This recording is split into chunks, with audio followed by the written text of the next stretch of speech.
स्वागत है आपका स्टडी लॉजिक पर। राजस्थान कर्मचारी चयन बोर्ड ने जो हमारे एग्ज़ाम होने वाले हैं लैब असिस्टेंट के, होम साइंस के और भूगोल के और विज्ञान संयुक्त सीधी भर्ती परीक्षा में उन्होंने कुछ दिशा निर्देश अपलोड किए हैं जो मैं आपको बताने जा रहा हूं, जो कि ज़रूरी है। परीक्षा देते समय आपको इनका पालन करना होगा। बोर्ड ने अपनी वेबसाइट पर जारी किए थे और जो एडमिट कार्ड अपलोड करने वाले वो अभी 22 तारीख को अपलोड होंगे। 22 जून को एडमिट कार्ड जारी कर दिए जाएंगे। और जो दिशा निर्देश है वो कुछ इस प्रकार हैं। सबसे पहले दिशा निर्देश आप ध्यान से पढ़िएगा कि उक्त विज्ञप्तियों के अनुसार निर्धारित पात्रता और शैक्षणिक योग्यता रखते हैं। मतलब जो फॉर्म भरा है ये कुछ ज़्यादा ध्यान नहीं देने की नहीं है। जो फॉर्म भरा है, जो फॉर्म की योग्यता होनी चाहिए, उम्र वगैरह, डेट, सब वो आपको पूरी होनी चाहिए। नंबर दूसरे पर है कि जो प्रवेश पत्र हैं वो बोर्ड की अपनी वेबसाइट पर अपलोड कर दिए जाएंगे। वेबसाइट का नाम है www.rsmssb.rajasthan.gov.in पर। यहाँ पर आपको यह देखो लिखा, स्पष्ट लिखा 22 तारीख को अपलोड कर दिए जाएंगे। और तीसरे नंबर पर है, यहाँ पर एक और लिखा है, परीक्षा को अलग से प्रवेश पत्र नहीं दिए जाएंगे, यानी आपको ऑनलाइन ही अपलोड करने होंगे, ऑनलाइन डाउनलोड करने होंगे। और तीसरा पॉइंट है, परीक्षा केंद्रों पर नकल की रोकथाम के लिए बहुत ही प्रभाव उपाय किए गए। मतलब आपको किसी प्रकार की नकल नहीं करनी है, यानी नकल करके पकड़े गए तो उचित दंड का प्रावधान है और आपका करियर समाप्त हो सकता है। ना ही नकल में भाग लेना है, ना ही नकल करते हुए किसी का साथ देना है। ये इस प्रकार लिया तीसरा पॉइंट था। चौथा पॉइंट है, जब आप परीक्षा देने जाओ तो रेल, बस की छत या पायदान पर बैठकर खड़ा हो यात्रा नहीं करनी है और परीक्षा केंद्र पर अनुशासन बनाए रखना है। अगर इसके विरुद्ध कोई हमारे केस दर्ज होता है तो निरस्तीकरण की कार्रवाई भी की जाती है, यानी आपको परीक्षा से वंचित भी किया जा सकता है। यहाँ पर स्पष्ट लिखा हुआ है। प्रश्न नंबर 5वां है, बहुत इंपॉर्टेंट पॉइंट है, मोस्ट इंपॉर्टेंट पॉइंट है, आपको इस बात का ध्यान रखना ही है। इसमें लिखा है कि जब परीक्षा शुरू हो, ये सबसे पहले हम आपको ऊपर बता दें, जो होम से भूगोल की परीक्षा है वो प्रातः 9:30 30 तारीख को गुरुवार को है और 9:30 से 12:30 यानी पूरे 3 घंटे।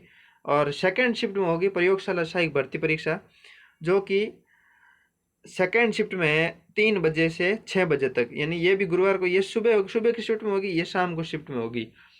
तो आप जब परीक्षा शुरू हो, यानी ये 9:30 शुरू होगी और ये 3 बजे शुरू होगी। जब परीक्षा शुरू हो तो परीक्षा केंद्र पर 1.5 घंटे पूर्व अपनी उपस्थिति देनी होगी, यानी परीक्षा शुरू होने से 1.5 घंटे पहले आपको वहाँ पर उपस्थित होना होगा, जिसमें आपको तलाशी के उपरांत परीक्षा केंद्र में नियमित स्थान पर बैठना होगा और परीक्षा प्रारंभ होने के नियत 30 मिनट पूर्व केंद्र का प्रवेश द्वार बंद कर दिया। यानी जब परीक्षा शुरू हो रही है, अगर 30 मिनट बचे उससे पहले पहले अगर आप पहुंच गए तो ठीक है, नहीं तो आपको प्रवेश नहीं दिया जाएगा। फिर है छठा पॉइंट, आपको कोरोना महामारी जो भी दिशा निर्देश है, कोविड-19 से रिलेटेड, आपको जैसे सामाजिक दूरी से संबंधित दिशा निर्देशों का पालन करना होगा। और 7वां पॉइंट, आपको मास्क अनिवार्य है, मास्क के बिना आपको प्रवेश नहीं दिया जाएगा, यहाँ पर स्पष्ट लिखा हुआ है। 8वां प्रश्न है, परीक्षा केंद्र के द्वार पर कोविड-19 के मद्देनजर हैंड सैनिटाइजर, यानी आपके मतलब सैनिटाइज करने की बहुत व्यवस्था की गई है। जो भी आपको, जैसे आपके तापमान मापा जाएगा, हैंड सैनिटाइज किया जाएंगे, तो आपको उनका सहयोग करना है। प्रश्न नंबर 9वां पॉइंट है, परीक्षा केंद्र पर अपना प्रोविजनल ई प्रवेश पत्र, एक मूल फोटो युक्त, यानी आपको साथ में क्या क्या ले जाना है, एक तो आपका एडमिट कार्ड ले जाना है, एक आपका फोटो, एक पहचान पत्र जैसे कि वोटर आईडी कार्ड, आधार कार्ड, पासपोर्ट, ड्राइविंग लाइसेंस, इनमें से कोई भी एक। उपस्थिति पत्र पर चस्पा करने हेतु, मतलब आपके पास चिपकाने के लिए कुछ होना चाहिए। 2.5 cm वाई 2.5 cm, मतलब 2.5 सेंटीमीटर की जो ये माप दिया गया, इस आकार का फोटो होना चाहिए, रंगीन फोटो। प्रत्येक परीक्षा के लिए पृथक पृथक, यानी कि जैसे अगर आप परीक्षा दे रहे हो तो सब पृथक पृथक परीक्षा होनी चाहिए। और नीले रंग का स्याही का पेन, आपके पास एक नीले रंग का ही स्याही का पेन होना चाहिए, वो भी बॉल पेन और पारदर्शी पेन हो चाहिए, कोई रंगीन पेन नहीं है। उसमें जो पेन की रिफिल है वो दिखनी चाहिए, कांच का पेन, प्लास्टिक का पेन, इस प्रकार का पेन होना चाहिए। इसके अलावा कोई अन्य सामग्री, पेन, प्रवेश पत्र और पहचान पत्र और अपने फोटो, इसके अलावा और चिपकाने के लिए, इसके अलावा आपके पास कुछ भी नहीं होना चाहिए। यहाँ पर ये लिखा हुआ है इस 9वें पॉइंट में। 10वां पॉइंट है, परीक्षा केंद्र में फोटोयुक्त पहचान पत्र के आधार पर पहचान सुनिश्चित हो जाने और तलाशी उपरांत ही पर प्रवेश दिया जाएगा। सबसे पहले आपको देखा जाएगा, फिर फोटो को देखा जाएगा। फोटो सब आप प्रवेश पत्र और अपने पहचान पत्र का नाम मिलान कर दिया जाएगा। मिलान करने के बाद ही आपको प्रवेश दिया जाएगा। और जो भी वो क्रिया करें, आपको तलाशी ले, तो उसमें आपको पूरा सहयोग देना है। प्रश्न नंबर 11 है, परीक्षा केंद्र में आपको किसी प्रकार की ना तो घड़ी पहननी है, घड़ी पहनने की आवश्यकता नहीं है। और परीक्षा को केंद्र अपने साथ नीले रंग का पारदर्शी पेन लेना है जो ऊपर दिया गया है। और किसी प्रकार का पेन, पानी की बोतल, purse, bag, geometry pencil box, plastic pouch, calculator, तख्ती, पैड, तख्ता, गत्ता, pen drive, rubber, log, table, scanner, किताबें, नोटबुक, पर्चियाँ, whitener, mobile phone, Bluetooth, earphone, microphone एवं पेजर, ये किसी प्रकार की सामग्री आपको साथ में नहीं लेनी है। जो भी दिया गया, जैसे आप साथ में पेन भी नहीं ले सकते, इस बॉल पेन के अलावा कोई भी पेन नहीं ले सकते, पानी की बोतल नहीं ले सकते, पर्स, बैग, जियोमेट्री, ये किसी प्रकार जो भी यहाँ पर इसे मेंशन है, ये किसी प्रकार के आपके पास ये चीज़ें नहीं होनी चाहिए। अगर ये है तो आपके परीक्षा में प्रवेश नहीं दिया जाएगा। केंद्र पर सुरक्षा रखने की कोई व्यवस्था नहीं होने के कारण इसमें केंद्र पर लेकर नहीं आवे।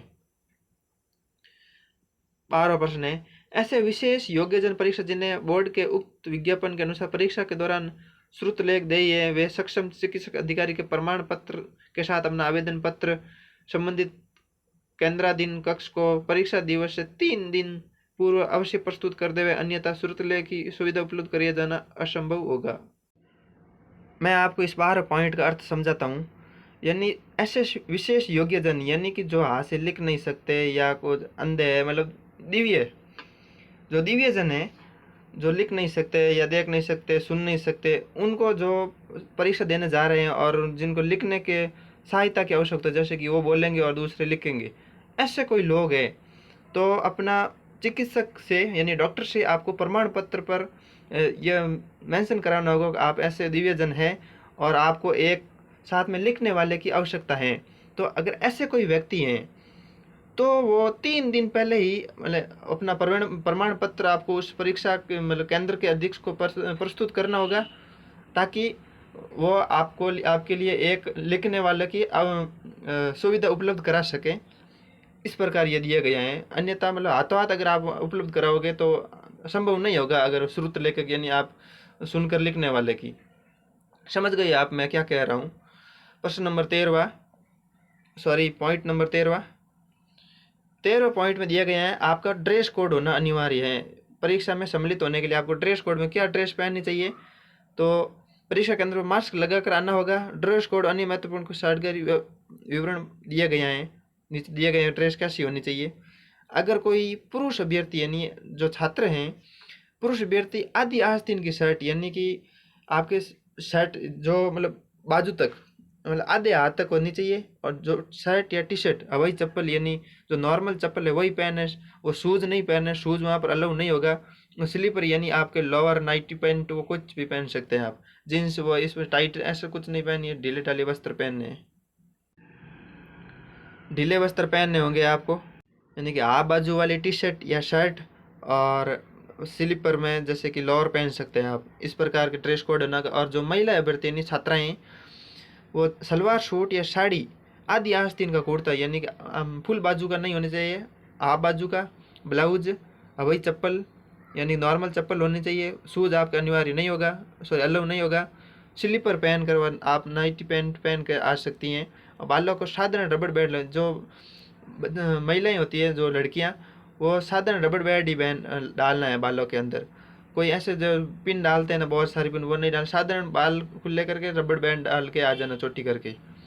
प्रश्न नंबर 3 पॉइंट है, परीक्षार्थियों को पूरी आस्तीन का कुर्ता, शर्ट, ब्लाउज ये पहनकर वेशभूषा में बड़ा बटन, मतलब आपके बड़ा बटन नहीं होना चाहिए जिस पर शक किया जा सके। किसी प्रकार की ब्रोंच, जड़ू पिन यानी नॉर्मल रबड़ बैंड के अलावा किसी प्रकार की पिन या फूल बालों में किसी प्रकार की लाने की अनुमति नहीं होगी, यहाँ पर ये मेंशन है। और 4था पॉइंट है, परीक्षार्थी कांच, लाह की चूड़ियों के अलावा किसी प्रकार का जेवरात या अन्य प्रकार की चूड़ियाँ, कान की बाली, अंगूठी, ब्रेसलेट ये कुछ नहीं पहनना है। आप सिर्फ लाह की चूड़ियाँ पहन सकते हैं जो शादीशुदी महिलाएं हैं, इसके अलावा कुछ नहीं पहन सकते। और जो बालक हैं वो अपना जो हाथ में कड़ा पहना हुआ है वो कड़ा ब्रेसलेट वो उतार दें, ताकि मेंटल डिटेक्टिव से वो डिटेक्ट नहीं हो पाए। प्रश्न नंबर 5वां है, 5वां पॉइंट, परीक्षार्थी केंद्र में किसी प्रकार की घड़ी, सैंडल, मोजे, धूप का चश्मा यानी सनग्लासेस, बेल्ट, पट्टा, हेडबैग, हेयरपिन, गड़ा, ताबीज, cap, hat, scarf, stall, shawl, muffler, ये किसी प्रकार की सामग्री आपके साथ नहीं होनी चाहिए, कुछ अलाउ नहीं होगा। यदि किसी वस्तु को पहन कराने में ड्रेस कोड शामिल होने में विवाद है तो परीक्षा पर से जुड़े हुए अधिकारी का निर्णय होगा। अगर ऐसा पहन के आ जाते हैं तो जो अधिकारी निर्णय लेगा वही मान्य होगा। और यहाँ पर 7वां पॉइंट में यह बताया है कि दिनांक 4/12/2019 के अनुसार ये एक एक्ट है सिख धर्म के अनुयायियों को, यानी जो सिख धर्म के लोग भाई हमारे परीक्षा दे रहे हैं भाई बहन, तो वो सिख धर्म के अनुयायी कड़ा, कृपाण, पगड़ी आदि धार्मिक प्रतीकों को धारण कर परीक्षा में शामिल होने की अनुमति दे। जो सिख धर्म के लोग हैं वो ये जैसे कड़ा है जो उनके लिए धर्म में जायज़ है, वो पगड़ी, ये सारे आप पहन सकते हैं। इस धर्म के अभ्यर्थी को परीक्षा केंद्र पर आधा घंटा पूर्व उपस्थित होना होगा और स्क्रीन के दौरान किसी सिख अभ्यर्थी द्वारा वर्णित प्रतीकों में कोई संदेह हो गया आपके ऊपर, जैसे कहीं आप कोई इलीगल काम कर रहे हैं, तो आपके परीक्षा में निर्णय मतलब प्रवेश नहीं दिया जाएगा। 14वां पॉइंट है कि परीक्षा जैसे ही आपकी परीक्षा खत्म होगी और 72 घंटे के अंदर अंदर आपकी जो उत्तर तालिका यानी आंसर की है वो बोर्ड की वेबसाइट पर जारी कर दी जाएगी। उस उत्तर तालिका को देखकर अगर आपको कोई डाउट है तो 100 रुपये का शुल्क जमा कराकर आप अपना डाउट रजिस्टर करा सकते हैं। और 15वां पॉइंट है, परीक्षा केंद्र के संबंध में किसी कठिनाई की उपस्थिति परीक्षा द्वारा उस केंद्र के जिले में परीक्षा संबंध समन्वयक एवं जिला नियंत्रक कक्ष दूरभाष नंबर बोर्ड की वेबसाइट पर उपलब्ध होंगे, संपर्क किया जा सकता है। या अगर आपको प्रॉब्लम है तो हम उसकी बोर्ड की वेबसाइट पर या जो वेबसाइट पर नंबर है वो आप इस पर संपर्क कर सकते हैं। और अगला पॉइंट है, लास्ट पॉइंट, कि अगर कोई सोशल मीडिया पर कोई भ्रामक समाचार फैला रहे हैं तो उस पर ध्यान न दें। जो बोर्ड की वेबसाइट पर अपलोड किए जा रहे हैं जो भी न्यूज़ उस पर ही मान्य होगा, बाकी कोई भी भ्रामक समाचार पर आपको ध्यान नहीं देना होगा। अगर आपको अधिक जानकारी चाहिए तो इस जो यह बोर्ड की वेबसाइट है इस पर आपको संपर्क करना है। तो गाइस आज थी ये हमारे दिशा निर्देशन का आपको पालन करना होगा। आशा करता हूँ आपको ये सारे समझ आ गए होंगे। अगर आपको ये पीडीएफ चाहिए तो लिंक डिस्क्रिप्शन में आप डाउनलोड कर सकते हैं हमेशा की तरह। और हमारे इस चैनल को सब्सक्राइब कर दीजिए लेटेस्ट नोटिफिकेशन के लिए। धन्यवाद, थैंक यू।